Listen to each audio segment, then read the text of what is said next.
Good evening, ladies and gentlemen. Good evening, viewers. I'm Matthias Aufiko, news editor of the Namibia Sun newspaper. Welcome to another exciting edition of the Evening Review Show. Before we get into the discussions for the day, let's first have a look at today's headlines.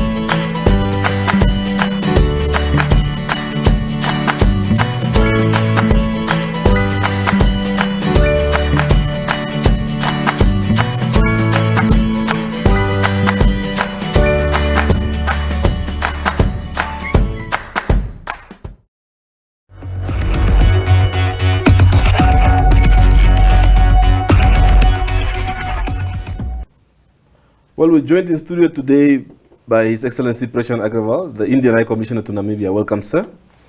Namaste, good evening, and my greetings to all your viewers who are joining us today. Thank you for having me over. Thank you, it's indeed a pleasure. Let's start off India turning 75. Can you just take us through that a bit? The journey, how it's been. Also just perhaps localizing it a bit in relation to Namibia and the ties between the two countries. Sure, thank you for that question.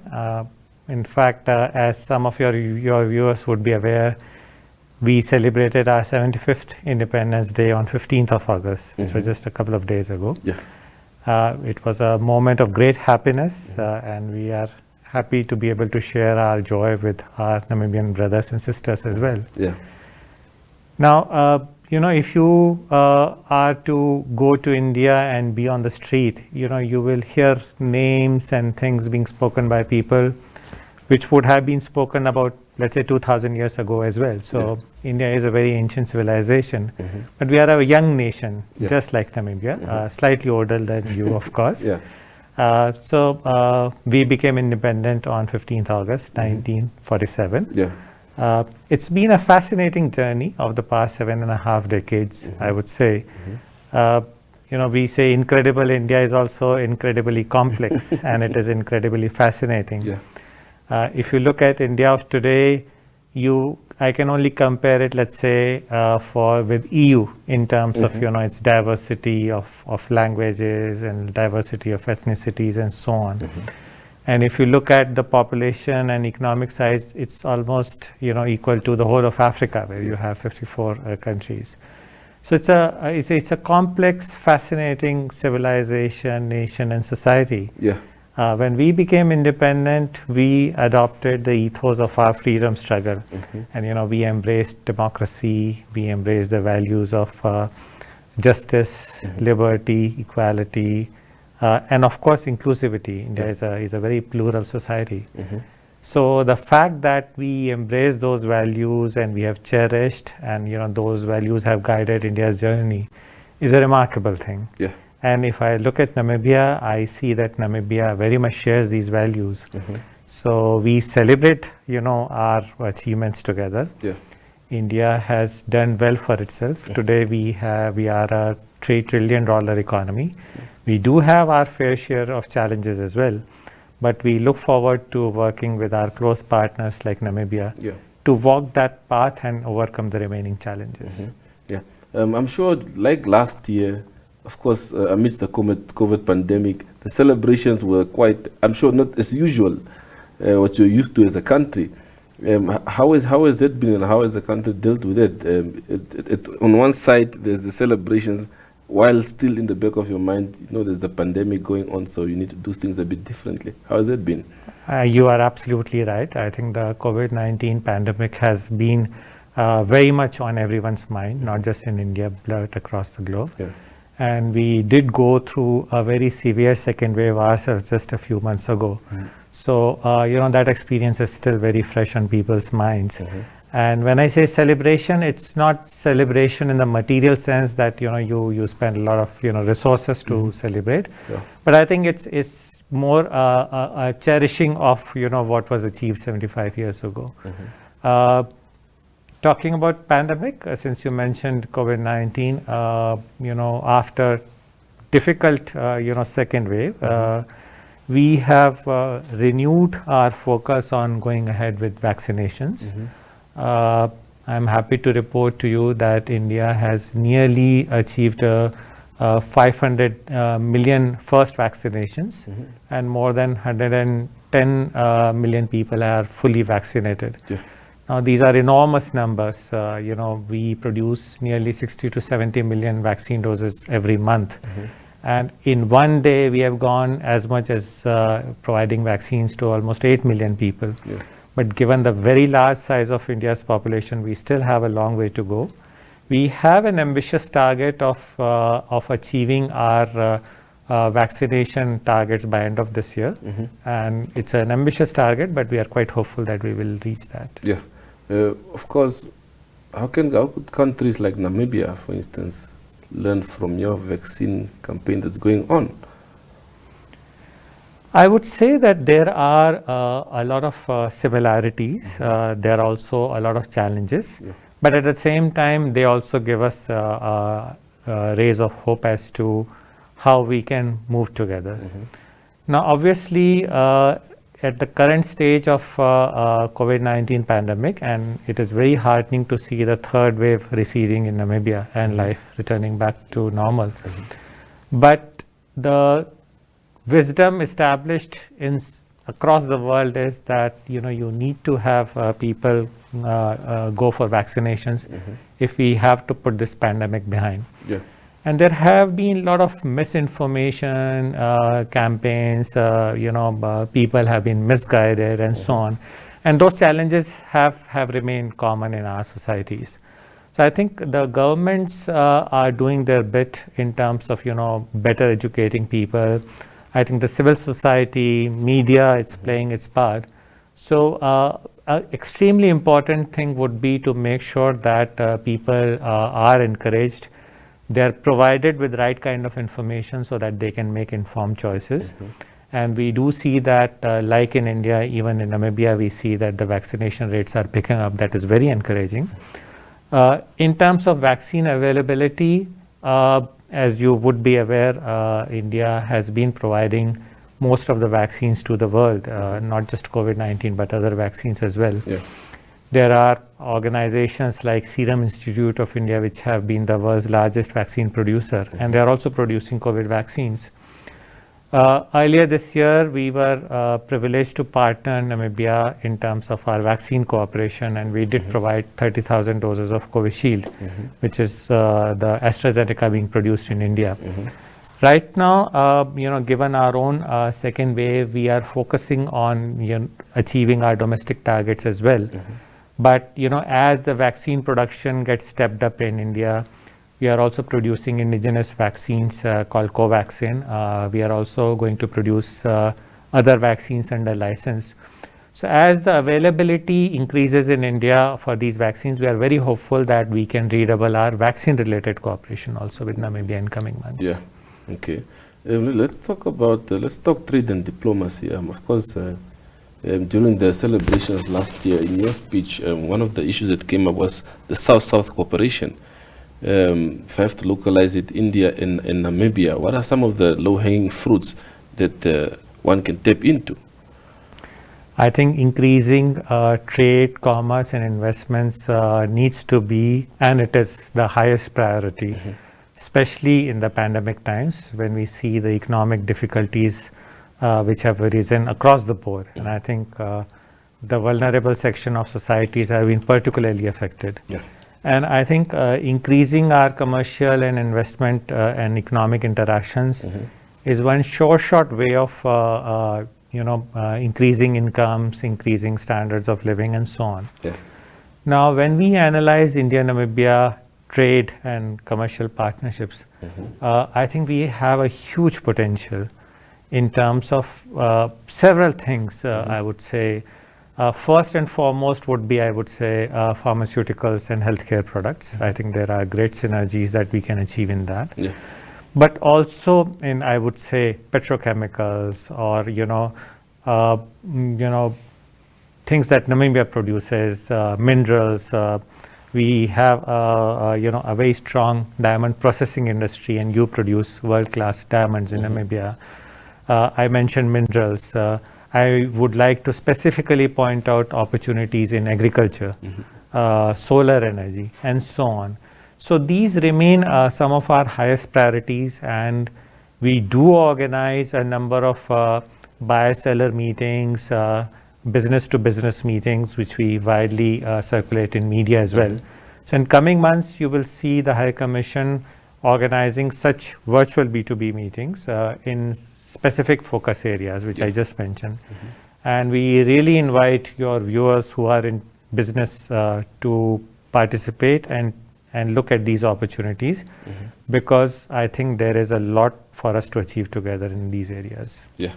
Well, of course, India is one of the global powerhouses when it comes to tech and pharmaceuticals. What's a country such as Namibia, what is it that should be in place for some of these big giant companies to consider setting a plant here? I can see that in Namibia there is a renewed focus on starting manufacturing of pharmaceuticals and healthcare products as well. There were a number of media reports when the pandemic hit that there was this realization that any country, not just Namibia, could not be dependent only on imports. And I think you have to have a domestic manufacturing capacity. And this is where perhaps we can come in, because in India we have learnt our own lessons on how to provide quality and affordable healthcare to our own people, because we do have a large number of people who cannot afford very expensive medicines. So, if you compare the cost of healthcare products, let's say getting a medicine or let's say getting an X-ray done, the costs in India would be, I would say, even 1/10 of the prices that an average consumer has to pay in Namibia. So I think we should make a start in some of these critical areas, set up joint ventures in some of the healthcare and pharmaceutical products. In Namibia, you have the advantage that if a company gets established in Namibia, you can also cater to the neighboring SADC markets, and that is really your USP. What we request is that if we have clear guidelines from the government side as to if such companies want to come into Namibia, what would be the clear I would say incentives, if I may call so, or the reasons for them to come and set up shop in Namibia. If that can be made much more clear, I think there will be a number of companies who will be very willing to come and set up operations in Namibia. And eventually, this value chain gets handed over to the Namibian companies. So, Namibian companies manufacturing goods and services for Namibian and regional markets is the idea. Maybe can you just give us an indication as to what are some of the current Indian businesses that are currently running in Namibia, some of them, and maybe just some projects that are coordinated by the Commission, High Commission? So I think I can mention both the projects in the public sector, and I can also mention the projects in the private sector. Let me first talk about the public sector projects. I mentioned agriculture as a priority area for us. Now we are doing a fairly intensive investigation of how we can do jojoba or jojoba farming in the arid areas of Erongo region. Now, jojoba is a plant whose oil has very high value in the international markets. So we are coming up with that feasibility study, and we are also willing to look at financing of such projects. We are also very keen to work with Namibia in solar energy, for example. If you look at your largest solar energy plant in Marienthal, the solar power plant in itself was set up by an Indian company called Sterling and Wilson. And we have recently achieved 100,000 megawatts of installed capacity in renewables. So again, I think we can work closely together. A very special project for us, which is not, I would say, in the domain of commercial ties, but more, I would say, academic and research ties, is the India-Namibia Center of Excellence in IT, which is working at NUST, Namibia University of Science and Technology. And it works in areas like high performance computing, data analytics, ethical hacking, and so on. So imparting very critical IT skills to Namibian youth. In private sector, you would think you wouldn't be knowing that projects like the Scorpion Zinc Vedanta has been some of the largest investments in Namibia. And they are also willing to expand further. I think they're working on the next phase. So there is a company called GPT, which provides railway sleepers in the north. It's based in Chumeb. So we do have a number of projects and investments in Namibia. And I see in coming months these initiatives only increasing in number. What are perhaps some of the challenges that your office receives from the Indian companies that operate here in Namibia? What are some of the issues that they would like to see being addressed? Some of the challenges that our companies face when they participate in your projects and your tenders, there are certain sort of requirements which are essentially, to bring advantage and then Namibian ownership to Namibian projects, and that's perfectly understandable. But some of those requirements make it somewhat difficult for international companies to come in. And I will give you just one example. One of our best known companies just called us a few days ago. And they want to now establish their presence in Namibia. They are present globally, but we have been enjoining them to come here, and they want to set up shop here. Now they were looking at a solar power project which is currently open for companies to participate in, and it has a requirement of a 45% Namibian stake. Now, as I mentioned, the Namibian ownership is something which is very understandable, and every country does it. But I think the way these requirements are structured, if those can be looked at, because now our companies say that it is perfectly fine for us to have, let's say, 45% or even more Namibian content for a particular project. That's eventually what you would like. You would like Namibian materials to be used, you would like Namibian skills to be used, you would like Namibian labor to be used, and that's perfectly fine. But the moment some of the requirements are structured the way they are, they become a little difficult for outside companies to come in. And I may say that when Indian companies come to, let's say, Namibia or to other parts of the world, they are very clear that the management would be in Namibia, and the labor and skills would be Namibian. For example, if I just take example of a private company, which is Scorpion Zinc, the top management is all Namibian. There is not a single Indian over there. So we have conveyed some of these sort of issues to the government here. The government has been very responsive. All ministries are very helpful. They are attentive to these requirements. And I am very hopeful that together we can look at resolving these issues in the best interest of everyone. You spoke of the center at NUST. One of as far as technology is concerned in Namibia, one of the major stuttering blocks would definitely be wide coverage in terms of internet access across the country. And of course, India is also vast with rural areas. So how do you then harmonize the two, especially be it the cost of internet and its availability in the rural settings to really achieve your technology goals? How do you go about that? Again, I think you have you have identified the problem very correctly. I think in today's world, internet availability is considered a basic human right. It's an absolutely basic need. And in terms of pandemic, we see that those who had access to internet and those who did not, I think that digital divide has only grown, and it's something that we need to be extremely mindful of. Now, in India, what has happened is that we leapfrogged certain stages of telecommunications. Most of the Indians never got a fixed line telephone. And they were superseded by mobile phones, and then they were superseded by smartphones, and so on. And right now we have the world's cheapest rate of data in India. It's just a few paisas, per I would say MB or per GB.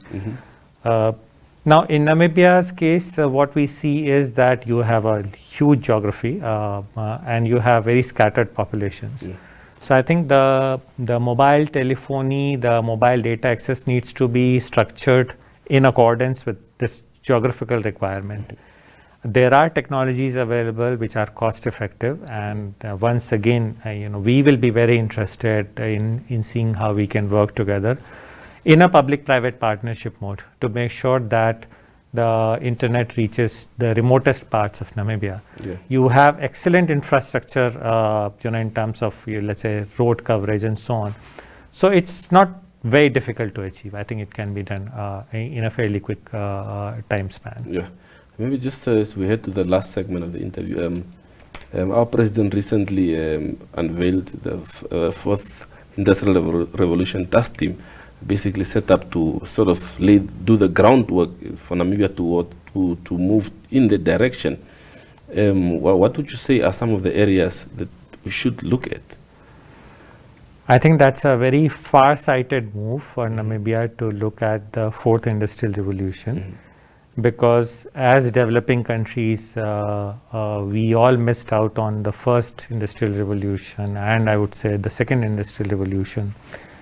And the terrible effects, the after effects of colonialism, we are still suffering and facing some of those challenges. So it is absolutely imperative that we are right at the forefront in shaping this fourth industrial revolution rather than being at the back of it. So I think setting up of this task force is something which is very wise and which is very timely, I would say. There are some very fine experts who are working as part of this task force, we understand. Now, some of the challenges that we are looking at, even in India, and I can only speak of the Indian example, is that we see how automation is making jobs redundant. But at the same time, we do have very high levels of unemployment. So if the fourth industrial revolution were to mean that in a cafe, the person who serves coffee, is replaced by a robot, then we don't want that. We don't want that kind of revolution. But we do want that, our countries and our economies, they climb up the value chain of value addition. And I think from agriculture and manufacturing, we move into services and we move into high end of services. And I think Namibia, because you are an English-speaking country, because you're in terms of time zones very well positioned vis-a-vis, the other global markets, you are very uniquely placed to take advantage of some of these advances which are being, which are taking place. Yeah.